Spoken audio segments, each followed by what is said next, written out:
Hello and welcome friends. Friends, I am Anup Upadhyay and you are watching the channel of Shukla Classes. Friends, आज हम इस chapter number 1 के lecture में discuss करने वाले हैं vectors form of Coulomb's law. So friends, अगर आप लोगों ने हमारा इससे पहले वाला लेक्चर जो कि था कूलम्ब्स लॉ पे, अगर आप लोगों ने उसको अभी तक वॉच नहीं किया है, देखा नहीं है, तो मेरी आप लोगों से रिक्वेस्ट है कि पहले आप उस लेक्चर को फॉलो कीजिए ताकि आप लोगों को इस लेक्चर को समझने में और भी आसानी होगी। ओके, सो स्टार्ट करते हैं इस लेक्चर को। सो फ्रेंड्स, लास्ट लेक्चर में कूलम्ब्स लॉ में हम लोगों ने देखा था कि सपोज करिए आपके पास ये कोई भी दो चार्जेस हैं, ये चार्ज नंबर 1, ये चार्ज नंबर 2, और ये दोनों चार्जेस एक दूसरे से किसी ना किसी डिस्टेंस r पर सेपरेटेड है। तो फ्रेंड्स, बता दीजिए मैं जल्दी से यहाँ पर, जैसे मैंने यहाँ पे शो भी किया है, ये q1, ये q2 और डिस्टेंस है r। तो बताइए इन दोनों के बीच में लगने वाला कूलम्बिक फोर्स, इलेक्ट्रोस्टैटिक फोर्स की वैल्यू क्या होगी फ्रेंड्स? तो बिल्कुल वो थी F is equals to 1/4 pi epsilon naught, okay, q1 q2 upon r square। So friends, यहां तक आप लोगों को पिछले लेक्चर से ये वाली नॉलेज होगी कि यहां इस तरीके से फोर्स की वैल्यू होगी। अब जरा सोचिए इस बारे में फ्रेंड्स, ये जो आपके सामने एक्सप्रेशन लिखा हुआ है, ये जो वैल्यू है फोर्स की, this is the scalar value, this is only the magnitude, this is only value. मतलब देखिए दो बातें होती हैं। Force friends, force is a vector quantity, force is a vector quantity, okay. तो अब यहाँ पे जो लिखा हुआ है F is equals to 1/4 pi epsilon naught q1 q2 upon r square, this is only the magnitude, this is only magnitude of force। But friends, क्योंकि force एक वेक्टर क्वांटिटी है, तो फोर्स एक वेक्टर क्वांटिटी को अगर हम represent करते हैं तो वेक्टर क्वांटिटी में क्या क्या चीजें इन्वॉल्व होती हैं फ्रेंड्स? सो वेक्टर क्वांटिटी में होता है मैग्नीट्यूड प्लस डायरेक्शन, ओके। अब यहां देखिए इस तरफ, यहां पे वैल्यू तो है लेकिन डायरेक्शन मिसिंग है। सो आज का हमारा टॉपिक रहेगा कि डायरेक्शन कैसे प्रोवाइड करें इस फोर्स के फॉर्मूले को, ओके। तो this is known as vectors form of Coulomb's law, okay. तो चलिए स्टार्ट करते हैं। यहाँ पर वेक्टर क्वांटिटी जो कि मैग्नीट्यूड और डायरेक्शन दोनों से रिप्रेजेंट की जाती है, यहाँ पे सिर्फ और सिर्फ एक स्केलर वैल्यू है, मैग्नीट्यूड है, ओके। तो यहाँ पर देखेंगे आगे बढ़ते हुए।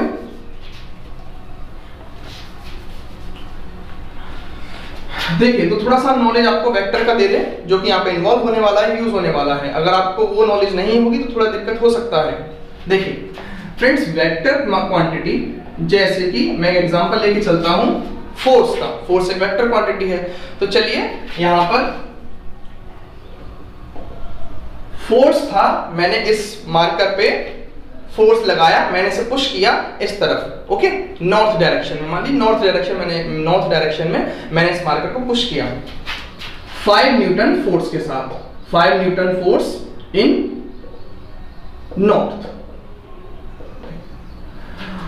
अब फ्रेंड्स यहां देखिए वैल्यू भी है और डायरेक्शन भी है, तो ये परफेक्टली एक वेक्टर क्वांटिटी है।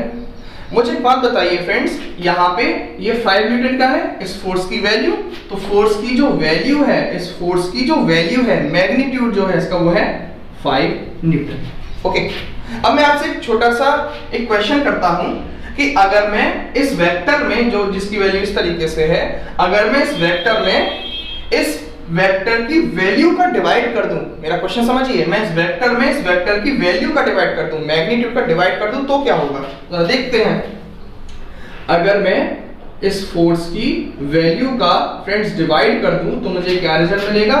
तो जो मुझे रिजल्ट मिलेगा, देखिए मैं 5 से डिवाइड कर रहा हूं, है ना, तो मुझे क्या रिजल्ट मिलेगा फ्रेंड्स? तो देखिए 5 से 5 कैंसिल आउट हो जाएगा, वैल्यू बचेगी 1। देयरफॉर फोर्स वेक्टर क्वांटिटी और उसकी वैल्यू को अगर आप डिवाइड करेंगे तो आपको क्या वैल्यू मिलेगी? 1 न्यूटन इन नॉर्थ। फ्रेंड्स, ये क्या चीज है? ये क्या है निकल कर? बहुत इंपॉर्टेंट टर्म, बहुत ज्यादा इंपॉर्टेंट। तो जब आप किसी वेक्टर को उसकी वैल्यू से डिवाइड कर देते हो तो आपको क्या रिजल्ट मिलता है? आपको मिलती है सिर्फ और सिर्फ डायरेक्शन, बचती है सिर्फ और सिर्फ डायरेक्शन। और वैल्यू कितनी बचती है फ्रेंड्स? वैल्यू बचती है सिर्फ 1 न्यूटन। तो देखिए वैल्यू 1 न्यूटन और सिर्फ डायरेक्शन, वेक्टर की डायरेक्शन।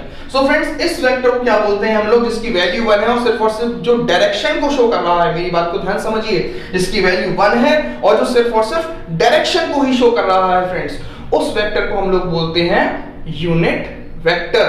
तो यहां पे क्या हो जाएगा, ये एफ कैप, जिसे ये है यूनिट वेक्टर, बहुत ज्यादा इंपॉर्टेंट। तो हम यहां से क्या सीख सकते हैं, हम यहां से ये समझ सकते हैं फ्रेंड्स कि जो यूनिट वेक्टर होता है, जो यूनिट वेक्टर होता है वो कुछ और नहीं, वो आपके वेक्टर की डायरेक्शन को शो करता है। तो अगर मुझे किसी भी जगह पे वैल्यू के साथ डायरेक्शन इन्वॉल्व करनी हो तो मुझे वहां पर यूनिट वेक्टर की हेल्प लेनी पड़ेगी।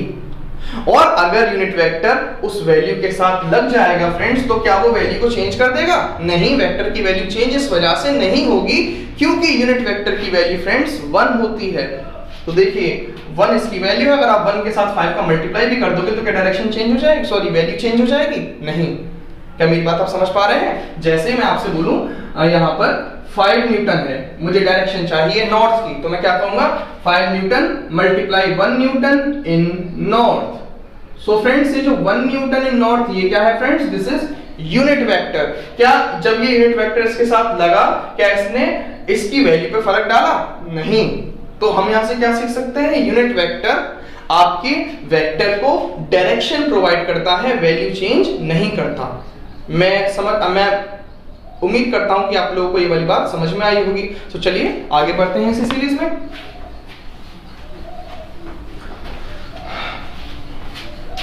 अब मुझे आप लोग फ्रेंड्स जल्दी से बताइए, ये आपके पास Q1 चार्ज है, आपके पास Q2 चार्ज है, और दोनों चार्जेस एक दूसरे से किसी डिस्टेंस r पे सेपरेटेड हैं। और मान लीजिए यहाँ पर ये दोनों ही चार्ज पॉजिटिव के हैं। तो मुझे जल्दी से बताइए फ्रेंड्स, इस वाले चार्ज पे Q1 चार्ज पे कितना फोर्स लग रहा होगा? मैं लिखता हूं यहाँ पे, फोर्स ऑन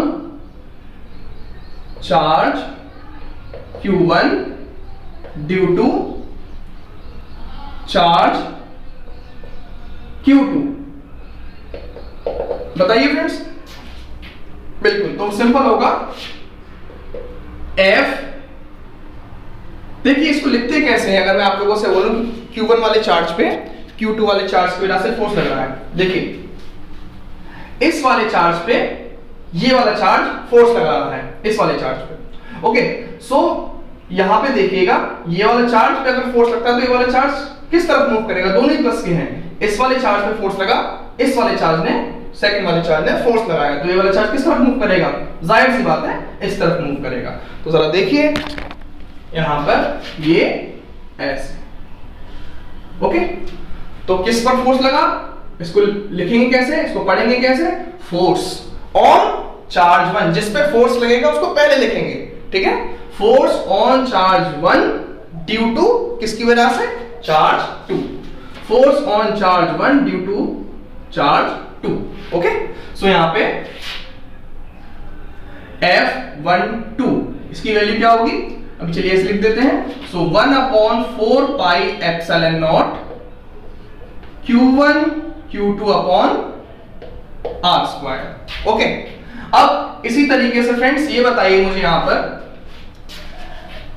इस वाले चार्ज पे कितनी वैल्यू होगी फोर्स की? अगर Q2 वाले चार्ज पे फोर्स लगे Q1 वाले चार्ज की वजह से, तो जरा देखिए फिर दोबारा से, अगर Q2 वाले चार्ज पे फोर्स लगता है Q1 वाले चार्ज की वजह से, तो Q2 वाला चार्ज किस तरफ मूव करेगा? इस तरफ या इस तरफ? दोनों ही प्लस के हैं, तो जाहिर सी बात है Q2 वाला चार्ज इस तरफ मूव करेगा। तो यहां से मैं क्या लिख सकता हूं, ये डायरेक्शन हो गई किसकी? Force on charge 2 due to charge 1। So force on charge Q2 due to charge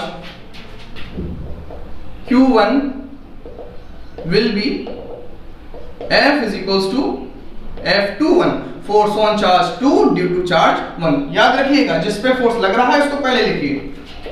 तो 1/4 pi epsilon naught Q1 Q2 upon R square. लेकिन फ्रेंड्स हमारा टॉपिक ये नहीं है, हमने तो देखिए वैल्यू लिख दी है, लेकिन अब तो हमें डायरेक्शन भी इन्वॉल्व करनी पड़ेगी ना, क्योंकि हम वेक्टर फॉर्म को डील कर रहे हैं। सो सोचिए फ्रेंड्स, आप इस वाली डायरेक्शन को और इस वाली डायरेक्शन को हम लोग लिखेंगे कैसे, यहां पर हम कैसे बताएंगे उसे कि जो है यहां पर ये F12 की डायरेक्शन ये है। तो उसके लिए याद करिए, मैंने 2 मिनट पहले बताया, अगर मुझे डायरेक्शन इन्वॉल्व करनी हो तो मुझे किसकी हेल्प लेनी पड़ती है, सोचिए, बिल्कुल अभी बताया, यूनिट वेक्टर की। तो यहां देखिए मैंने यहां पे क्या चीज, एक जो है साइन बना रहा हूं यहां पर, देखिए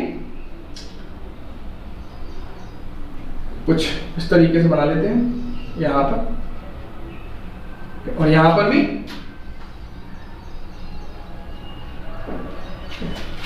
अगर डायरेक्शन ये होगी तो हम इसे क्या लिख देंगे, R21, और अगर डायरेक्शन ये होगी, मैं इसका मतलब बताता हूं अभी आप लोगों को, R12। फ्रेंड्स यहां पे R21 क्या है, व्हाट इज R21? यहां पे फ्रेंड्स R21 है unit vector from charge to charge 1। मतलब अगर आपका चार्ज इस तरफ मूव करता है तो उस डायरेक्शन को हम लोग कैसे शो करेंगे, उस डायरेक्शन को हम लोग लिखेंगे R21 की हेल्प से। R21 क्या है, डायरेक्शन, यूनिट वेक्टर का मतलब सिर्फ और सिर्फ direction from charge to charge 1। देखिए R21 मतलब 2 से 1 की तरफ डायरेक्शन, 2 से 1 की तरफ direction, unit vector from charge to charge 1। ऐसे ही फ्रेंड्स अगर ये वाली डायरेक्शन होगी तो हम देखिए 1 से 2 की तरफ मूव कर रहे हैं, तो ये क्या लिखेंगे, इसे R12, इसे क्या लिखेंगे हम लोग, unit vector from charge 1 to charge 2। क्या मेरी बात समझ पा रहे हैं?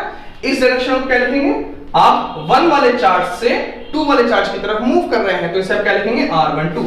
सो फ्रेंड जल्दी से मुझे आप ये बताइए F12 की डायरेक्शन क्या होगी, F12 की डायरेक्शन क्या थी, ये थी F12 की डायरेक्शन। देखिए ये किससे मैच कर रही है, इससे या इससे, तो ये डायरेक्शन इससे मैच कर रही है। सो हम इसका क्या लिख देंगे फ्रेंड्स, F12 की डायरेक्शन क्या आ जाएगी, R21।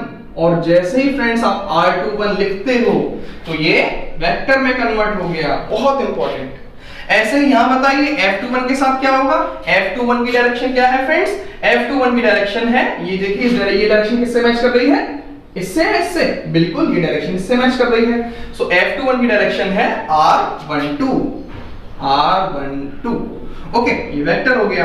अब फ्रेंड्स मुझे ये बताइए आप लोग, R21 इसकी भी वैल्यू 1 होती है, R12 इसकी भी वैल्यू 1 होती है, तो इन दोनों में क्या रिलेशन है, as R12 is equals to R21, दोनों की वैल्यू तो सेम है लेकिन साइन डायरेक्शन ऑपोजिट, इसलिए हमने यहां पे माइनस साइन पुट कर दिया।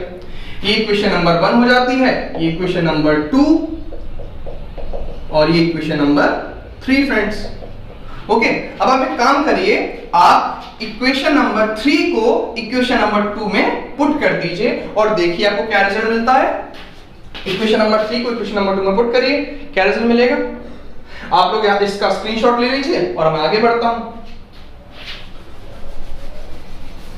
तो जब आप इक्वेशन नंबर 3 को इक्वेशन नंबर 2 में पुट करोगे तो आपको रिजल्ट मिलेगा F21 is equals to 1/4 pi epsilon naught Q1 Q2 upon R square friends. और यहां पे देखिए R12 की जगह क्या लिख सकता हूं मैं, minus times of R21, minus times of R21।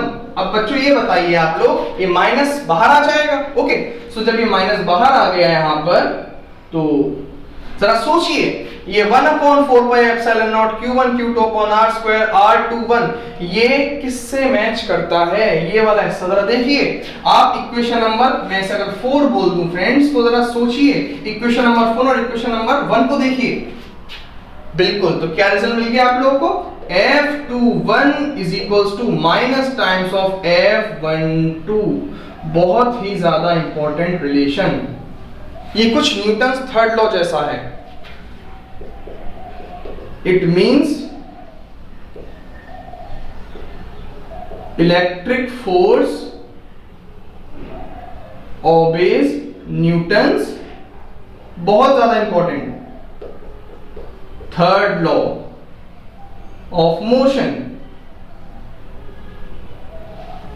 मतलब इसका सिंपल सा मीनिंग ये है फ्रेंड्स कि देखिए F21 is equal to minus times of F12। देखिए ये आपके पास दो चार्जेस हैं।